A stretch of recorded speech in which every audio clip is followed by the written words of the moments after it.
santos oficios, para los santos oficios. Y luego las campanas, depende mucho de quién las toque, se notará que tienen más alegría o menos alegría. Pero, por ejemplo, la campana de abajo, la gorda, cuando tocan, que es la primera que se toca cuando hay un difunto, hace tan,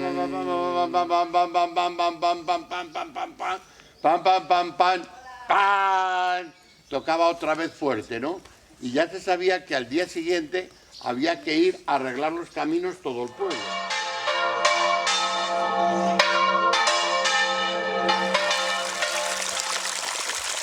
Se ponía en dos partes, a una parte y a otra, y se iba cantando. Unos decíamos, a la limón, que se han roto las fuentes, y el otro contestaba, a la limón, mandarlas componer, a la limón, que no tenemos dinero, a la limón, nosotros lo tenemos, a la limón, ¿de qué es ese dinero?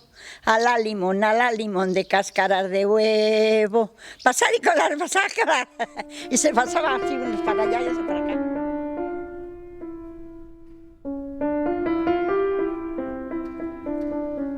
¿Te acuerdas tú de Don Justo? ¿Cuánto que me acuerdo? ¿Cuánto que me acuerdo? Ya habías nacido tú, con Don Justo.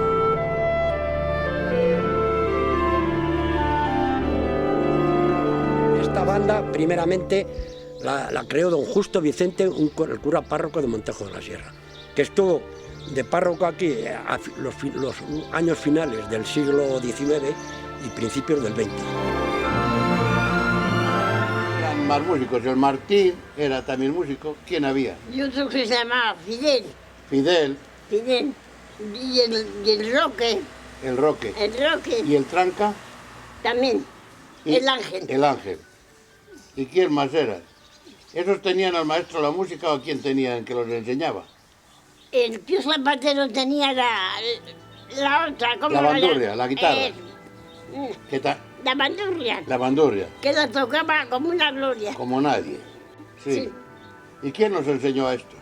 Uno que fue un forastero. Forastero, pero ¿quién era? ¿Algún militar o algún o no? No. Uno que le llamaban el músico, pero vino aquí y enseñó a la gente. El maestro de la música me parece que se llamaba Espinosa.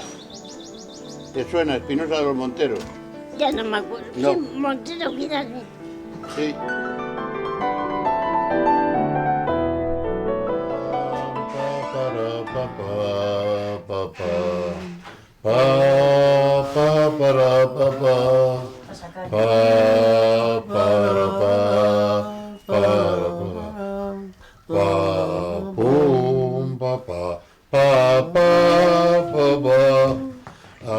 Digamos que estaríamos intentando dignificar a las masas populares a través de los maestros de los pueblos, a través de los curas, a través de librepensadores que crean instituciones, abren escuelas y que efectivamente se plantean que la mejor forma de liberar al pueblo y de dignificarle es educarle, por un lado. Y por otro lado tienes una gente que una vez que tiene una formación musical se encuentra con que hay una herramienta de trabajo en sus manos. Esta banda pues iba a los pueblos, iban andando desde Montejo de la Sierra a Miraflores, a Cabanillas, a Valdemanco. Manuel Serrano se vino aquí de cartero, y ese fue el que enseñó a bastantes la música, el solfeo. Y ese hombre tocaba un instrumento, es el clarinete pero más corto, que se llama requinto. Era un gran señor. Lo que pasa que luego, ya una noche, se perdió de la Iruela. Había nieve, se desorientó, me cago en y todo el mundo a buscar al maestro de la música. Luego contaba de que pasó mucho miedo debido a que él creía que se le comían los lobos aquella noche, que se iba a subir a un árbol. Y lo encontraron ahí cerca al campi, así en ese lado. Allí se fue desorientando y allí fue. Pero todo el pueblo salió con faroles, entonces no había otra cosa, a buscarle en todo por ahí. Eso. Ellos estaban suscritos a la Sociedad de Autores y todos los años recibían, digamos, las partituras musicales que salían para ellos realmente cuando iban a las fiestas de los pueblos de toda esta comarca, ellos estaban actualizados en las músicas que iba saliendo. El reparto era sencillo, ibas a la pianola los primeros días, como tenían un rollo de 6 o 7 canciones nada más, una vez que escuchabas las novedades ya los guitarreros se las habían aprendido y te las tocaban. Entonces, como era bastante complicado bajar a Madrid para que le cambiaran el rollo a la pianola, pues normalmente la cambiaban 2 o 3 veces al año. Entonces, bueno, los primeros días de su vida sí, porque ahí era la novedad, y una vez que ya tienes la novedad, la vida vuelve a su carácter normal. Y luego ya las empatías, yo soy amigo de este o de aquel otro. Pero en principio las pianolas también ayudaron mucho a activar el funcionamiento musical de las zonas, que ese es lo que está detrás, yo creo, de la gran expansión de la jota. Este es Juan, yo. Ajá. Isidoro, que es hermano de Benito, que no habéis conocido, no, es que nos estamos aquí. Benito, el padre Rafa. Mi padre, Ángel. Este es Julio, y este es un chico del Cajuelo que se arrimó a ellos, sí, que le llamaban el chulo de las cerillas. No sé por qué. Hemos tocado en Braujos era una fiesta, algo sensacional. Ah, Braujos muy buena. Y salían a esperarnos a 1 kilómetro las mozas. Las mozas, sí. Cuando ya sabían que íbamos andando. Y a garganta. Yo con el bombo en la espalda, bueno, este con este debajo del brazo. O sea, no había coche, ni había nada. Entonces, no sé por qué, pero a los músicos parece que nos rifaban. La que bailaba con un músico, las otras miraban con una cosa, con envidia, como diciendo. Se da cuenta y que estoy allí tocando, dice, ay, yo no lo sabía que era músico, vamos a bailar. Digo, no, ahora no voy yo. Y no fui. Y se quedó con las ganas la chiquita esa. Que sí. Eso me pasa a mí en las Navas. Que se pagaba. Si aquí se ganaban 10 pesetas, ganábamos 30 diarias. Salimos de aquí andando para Gandullas, que era La Paz, que era en enero. En enero. Sí. Llegamos allí, bueno, un frío. Total, que vamos a misa y pudimos llegar tocando con el cura, bueno, para allá. Llegamos a la iglesia y nosotros tocamos la marcha real, el himno nacional, a Dios, que lo llamaban la marcha real. Entonces, nos ponemos, ta, ta, ta, ta, pero empieza uno, ¿qué había pasado? Se habían helado los pistones de los instrumentos, con la salida, con el baú. El baú se había quedado y del frío se heló. Entonces no bajaban ni subían. Este Ángel, yo, nos fuimos a Madrid y aquí Benito organizó otra. Y nos cogió un grupo de hijos, yo concretamente, pues tocaba el tambor igual que mi padre, y hicimos una orquesta. Esa ya fue la última, ahí ya sacamos. Yo recuerdo que mi padre, en la anterior fase, estuvo desde los 12 años, que él tocaba el tambor, hasta los hasta que él tenía hasta los años 50, o sea que si mi padre nació en el año 1900, en primeros de siglo, en el 1, pues de 12 años, en el 12 estaría, él murió en el 60 y que unos años antes, o sea que unos 40 y tantos años estuvo él en la orquesta antigua. Fíjate, o sea, tu padre con 12 años empezó ya a tocar, sí. O sea, fue coetáneo, porque este hombre, Martín Pompey, nació en el año 2. Entonces en el 14 que tendría él 12 años, tu padre ya estaba padre ya era un año mayor. Pues un año mayor. Tocaron juntos pues probablemente. Probablemente. Sí, no, con seguridad, porque es que él lo primero que escribe con música lo escribe al dictado con ese primer profesor de música, el maestro Espinosa de los Monteros, y entonces él todavía no sabía escribir solfeo, el maestro le transcribió lo que él componía.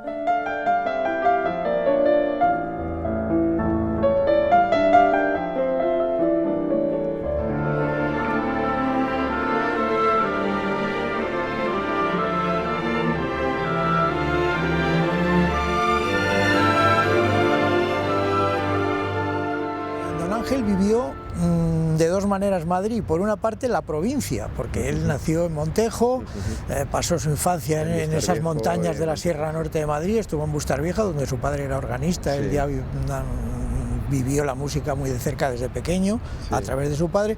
Luego conoció otra zona de Madrid, porque estuvo en Villarejo de Salvanés, estuvo en Colmenar de Oreja. Hizo un vals, una polka, me parece. Un par de pasodobles. El interés que él tenía por la música tradicional, por lo que llamamos el folclore, era enorme, y enseguida notaba y se le quedaba con todo lo que era la música de la provincia de Madrid, que tanto estudió con García de Matos. Mi padre aprendió el solfeo en Buitrao, con la organista que había entonces. Mi padre era mozo entonces. Luego, cuando se casó, lo transmitió las clases a mi hermano Ángel. Montejo le gustaba mucho, pero él le tiraba su música. Lo que no le gustaba era trabajar en el campo. No llevamos nada dentro, venimos vacíos.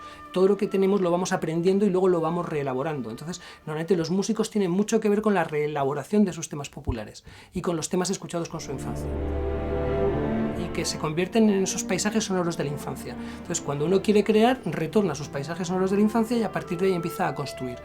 Son sus claves de identidad. De paisajes sonoros, de paisajes emocionales, siempre la música o el sonido de la puerta o la campana del pueblo que tú recuerdas, la oigas cuando la oigas, te va a hacer sentir lo mismo que tú sentías cuando la oíste la primera vez o que tenía para ti ese valor en ese momento. Entonces eso es muy importante. Hay un código de lenguaje verbal, pero hay unos códigos de lenguaje no verbal que se establecen también en esos momentos y a los que vas a retornar el resto de tu vida. Entonces, si tú quieres transmitir alegría y emoción, transmitirás lo que para ti es un recuerdo de alegría y emoción en tus años de formación. Luego se puede modificar, lógicamente, pero si te fijas hay un constante vuelta atrás en casi todos los efectos del mundo del arte, un retorno a mi infancia, un retorno a mis esquemas fundamentales, y claro, por eso cada artista es diferente, porque cada uno tiene un origen distinto, y especialmente son distintos los que proceden de sitios diferentes. Entonces, este hombre formado en Montejo con un paisaje sonoro distinto al de otros compositores genera una estructura sonora también distinta a otros compositores, y normalmente tenderá a ello.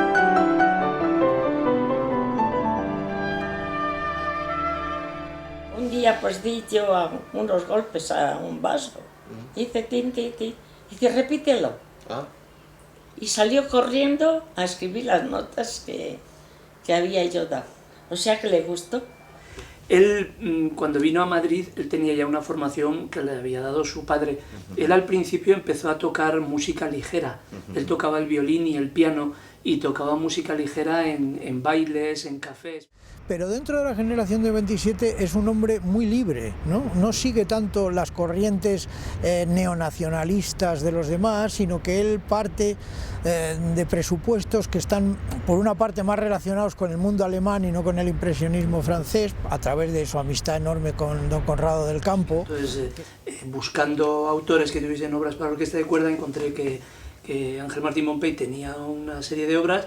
Conseguí su teléfono, le llamé, fui a su casa, me recibió maravillosamente, estuvimos todo un día hablando, me puso sus obras, las grabaciones que tenía, sobre todo de radio clásica, y me gustó especialmente un cuarteto de cuerda, el número 5, muchísimo, me impresionó y me pareció una obra magnífica. Yo creo que Pompey es un compositor de una gran calidad musical, comparable a otros músicos de la generación de la República o del 27 que se está tocando cotidianamente.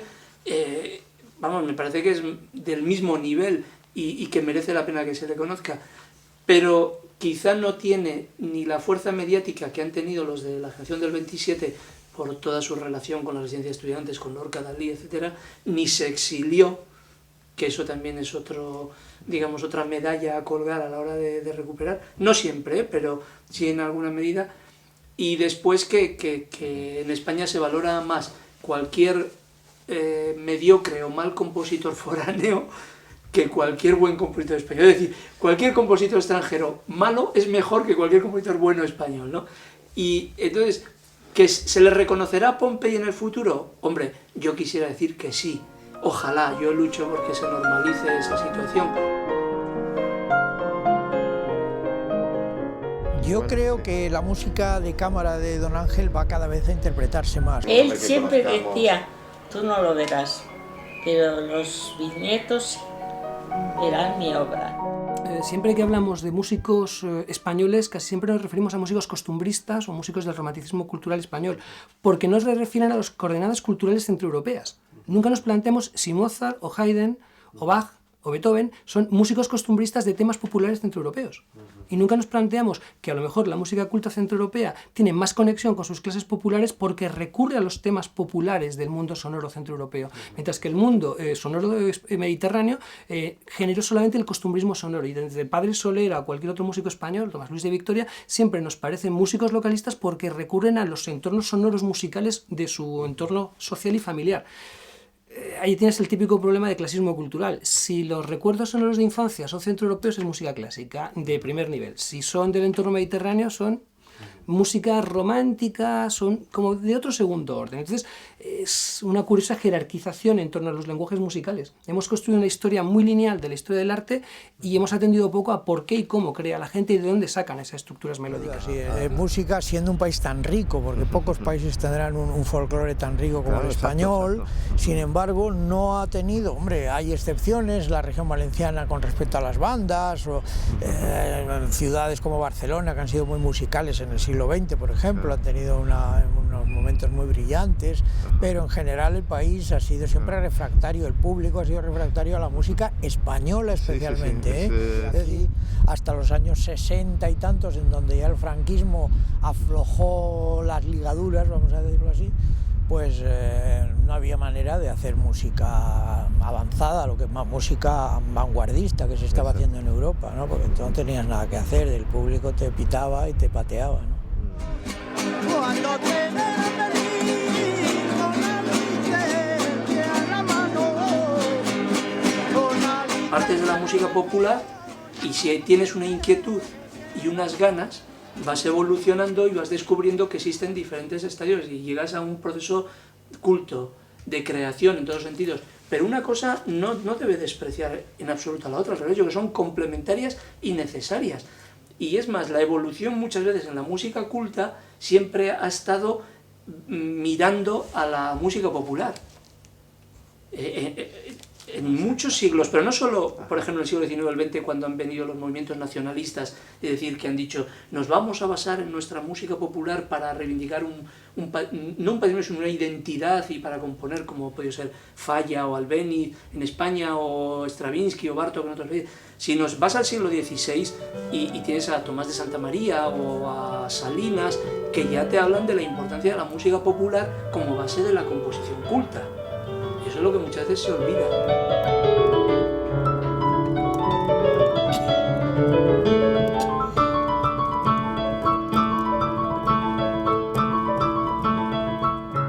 Y entonces al conocerlo y haber hecho esa música de cámara, pues el cuarteto dijo, pues vamos a estrenártela, o él la escribió para el cuarteto, eso es lo que no estoy muy segura.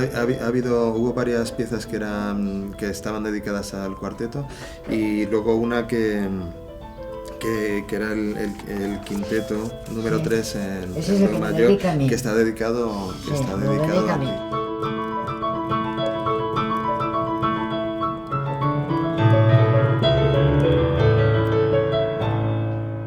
Sobre todo el estilo del canto tradicional, que está basado en el adorno, en el melisma, en el mordente, en el glissando, en todos esos términos que no son tradicionales, pero que la música oficial, culta, entre comillas, ha creado para designar, para describir todos esos adornos, no son fáciles de hacer. Llegó su padre cruel, la trató de sinvergüenza. ¡Ay, qué padre tan cruel! Es decir, cuando las mujeres de Montejo de cierta edad cantan esa petición cuaresmal con la que se encabeza el concierto de Martín Pompey, y ellas de una manera absolutamente natural empiezan cantando: el Señor va por la calle con él. Exacto, sí. Claro, entonces eso se queda en el Señor va por la calle con él. No tiene nada que ver. Es que mira, Fernán Caballero, que tanto se fijó esta mujer en la poesía tradicional, tiene una imagen que a mí me parece absolutamente cabal. Ella dice que cuando tocamos lo tradicional, ella dice popular, porque en el 19 estaba muy bien enfocado lo de popular. Cuando lo tocamos, es como cuando intentamos atrapar una mariposa con los dedos. ¿Qué nos pasa? Que nos quedamos con los colores en la mano, apuntando las limosnas que los vecinos le han dado.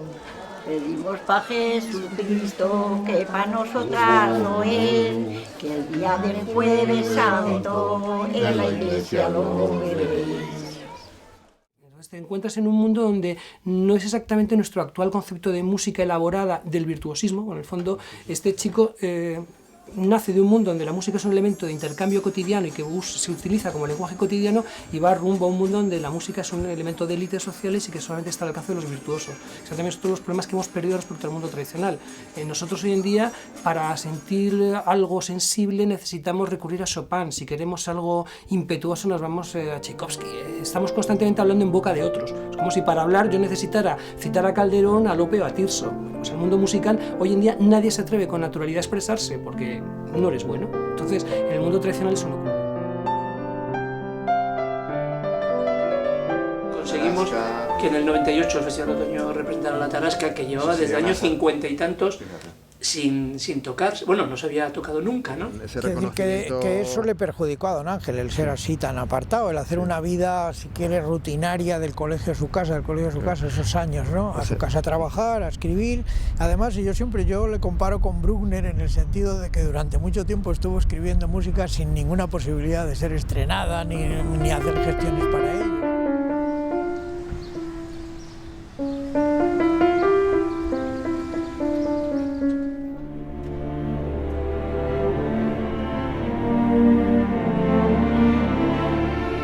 Los alumnos del colegio, mientras él daba clases aquí, evidentemente han pasado por sus manos. Entonces, pues, no sé, en la política, pues Juan Abelló ha sido alumno suyo en principio, como lo puede haber sido Alberto Cortina, como José María Aznar en la política, como más político todavía Alfredo Pérez Rubalcaba o Jaime Elisabetsky o Javier Solana. Para él era más importante no el hecho material de aprender música, sino que la música te llegara, que supieras lo que era la música.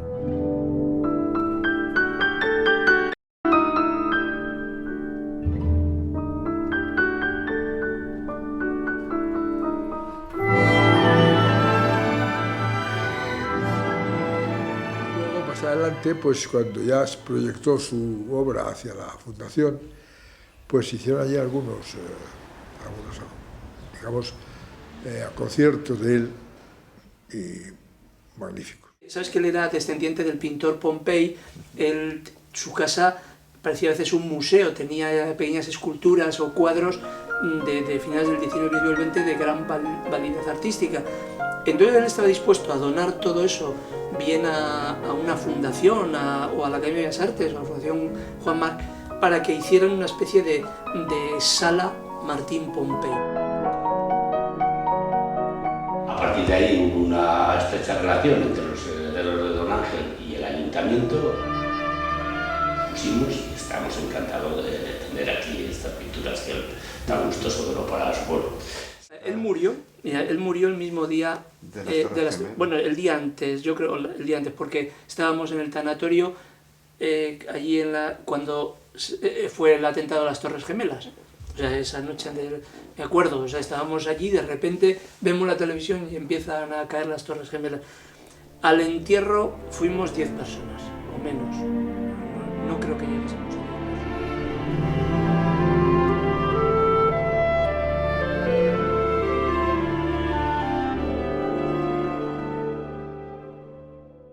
Estando la Agustinita con su redondo a la puerta, llegó su padre cruel, la trató de sinvergüenza. Ay, qué padre. Pero lo antiguo era el tío Zapatero de ahí. El señor Luis y el señor Paulino. Y el señor Paulino, ese tocaba. Y ese enseñó también a... Ese enseñó a todo que quería. Sí. Porque le gustaba mucho y tenía un poco taberna. Sí. Y ¿sabes qué hacía? Que estaba allí en la taberna y él estaba con la guitarra. Pues que era una alegría muy grande. Oías tocar una guitarra, bueno, y la gente allí y a bailar. Antiguamente todos los domingos había fiesta baile con guitarras, ¿verdad que sí, Julio? Todos los días, menos los domingos de Cuaresma. Todos los juegos infantiles, todos los ritos del paso de la infancia a la mocedad, todos los ritos del paso de la mocedad al mundo de los adultos y por ende al de los casados, estaban marcados por todo un calendario de palabras y también de melodías que el niño recibía y el adolescente recibía de una manera natural y que iba incorporando sobre todo a su oído musical. Que resulta que tú, cuando eras de 14 años, tenías que pagar la entrada de mozo. El mayo estaba puesto ahí, ¿sabes?, hasta el día de San Pedro. El mayo eran 5 días los que había que enramar a las chicas. Y había que ir de noche a por ello, por una carga de retamas. Pero luego ya lo veía en la sierra, el piorno, que olía muy re bien, y se ponía en las ventanas, el día de la Ascensión, el Corpus. Hay otro ahí en medio, el Día del Señor. San Juan, que era una fiesta muy grande, que luego se ha perdido, y San Pedro. Eran 5 días.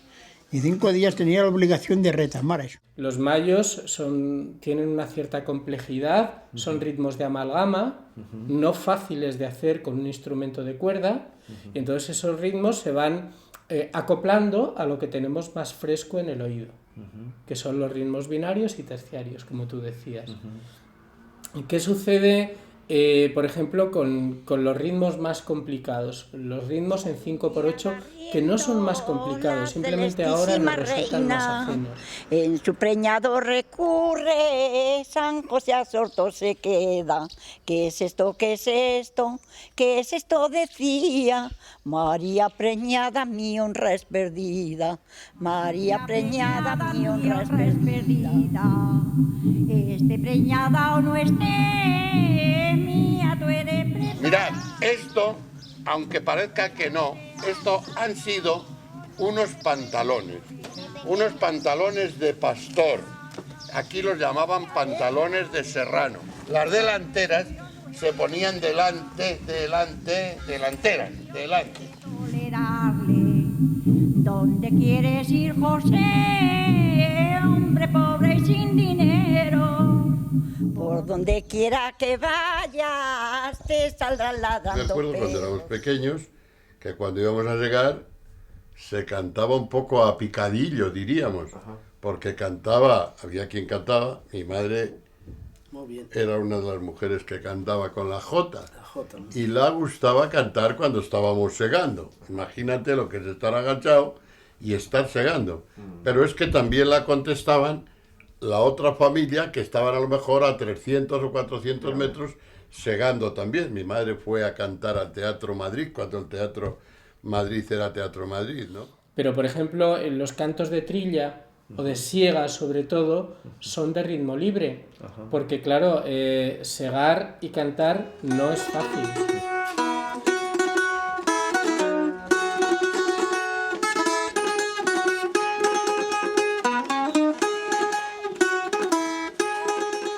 La música cumplía un papel de acompañar el devenir de la vida. Simplemente eso, que no es poco. Pero, y sobre todo, escuchar el silencio. Escuchar el silencio, que es algo que hemos perdido absolutamente la noción de lo que era un canto libre antes en el campo.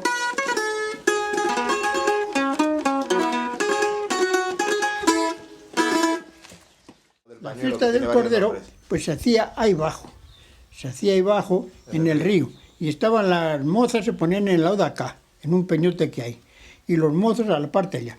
Y eso debió ser un recuerdo para los dos alcaldes de mozos que había. Pillaban y se retiraban unos 20 o 30 pasos de un palo torneto que había entonces, y allí ponían 2 pañuelos. Ya te digo, era una chaca como esto. Sí, como la garrota más o menos. Así. Así. Y ahí ponían los pañuelos.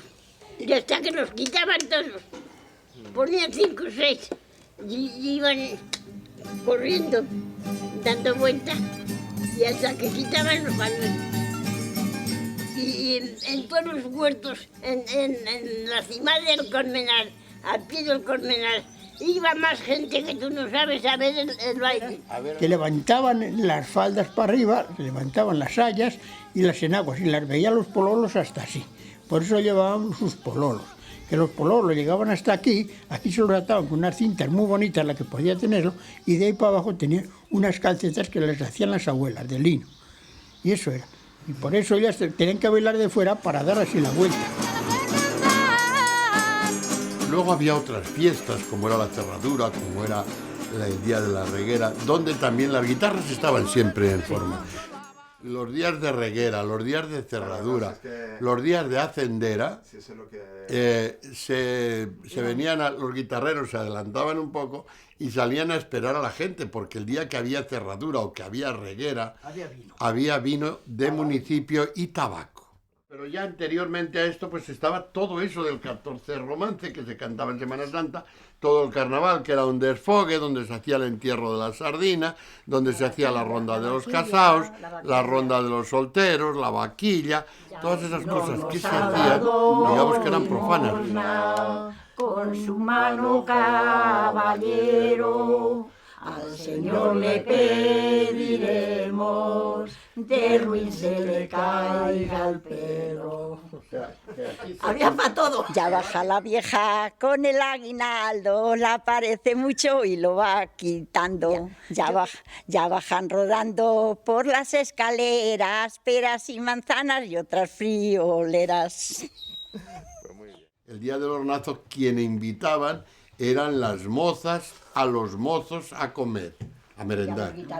Y a los guitarreros. Y los mozos ponían únicamente el vino, pero lo demás lo hacían las mujeres, y el hornazo se componía, a los chicos se lo preparaba su madrina o padrino, que tuviera de pila, pero los mozos y las mozas se comía juntos, en dos filas, en las eras del abajo. Una fila sola.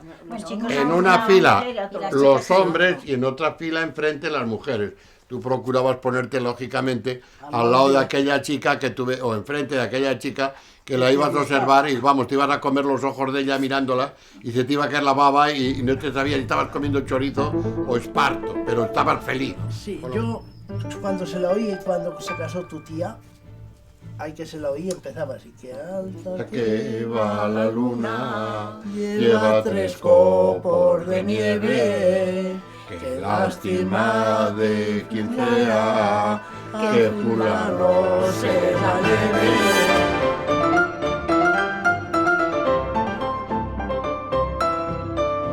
Palabras castellanas que ahora están un poco en desuso, como puede ser colodra, como puede ser llara, como puede ser coyunda, como puede ser barzón, casi todo aparatos de labranza, bertola, bertolín, pescuño, dental.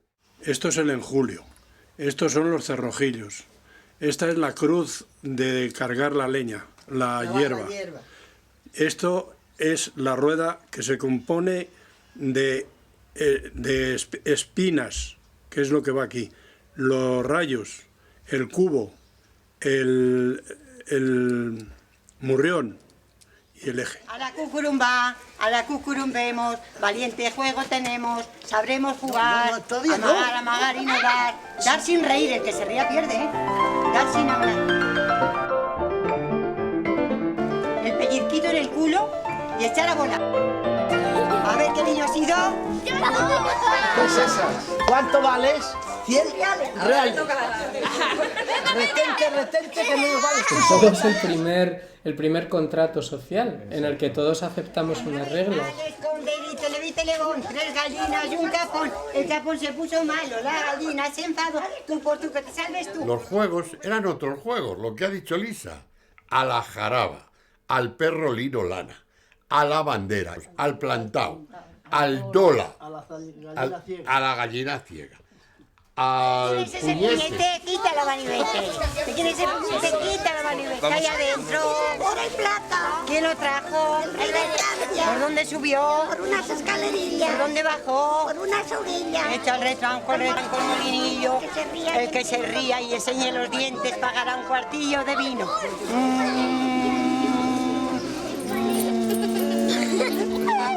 Las fotos a la semana. Al Inque. Y al caracol. Y al caracol, pues eso, eran juegos de plaza.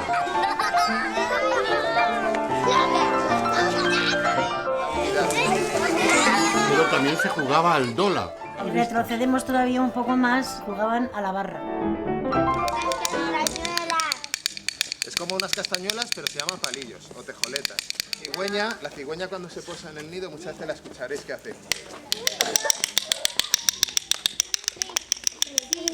Que es para saludarse, se saluda, se posa.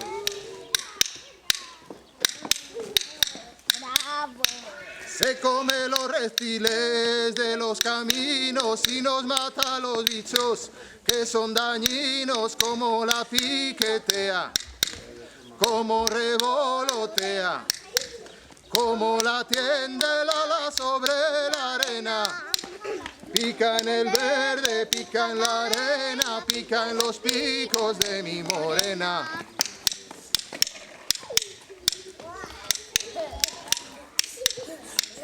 Y hay que ver la cigüeña, cuánto nos vale si no fuera por ella. Cualquiera sabe cómo la piquetea, cómo revolotea, cómo la tiende el ala sobre la arena. Pica en el verde, pica en la arena, pica en los picos de mi morena. Pim, pam.